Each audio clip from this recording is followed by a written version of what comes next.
2019 පාස්කු ඉරදින එල්ල වූ ත්‍රස්ත ප්‍රහාරය සම්බන්ධයෙන් එක්සත් ජනපද විමර්ශනයට අදාළ සියලු තොරතුරු ලබා ගන්නා ලෙසට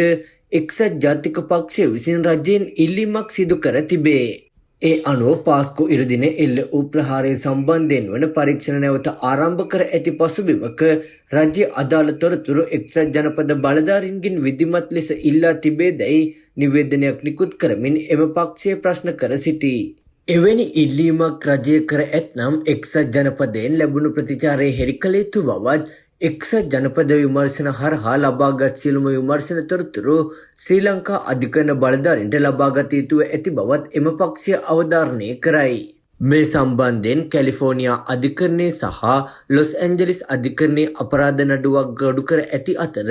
නඩුවේ නම් කර ඇති සැකකරුවන් කිහිප දෙනෙකු ඒ වන විටත් ශ්‍රී ලංකා අත්අඩංගුවේ පසු වූ බවත් එම වැදගත් තොරතුරු එක්සත් ජනපද විමර්ශන අංශ සහ අධිකරණ දෙපාර්තමේන්තුව සතුව පවතින බවද එක්සත් ජාතික පක්ෂය වැඩිදුරටත් පෙන්වා දී තිබේ.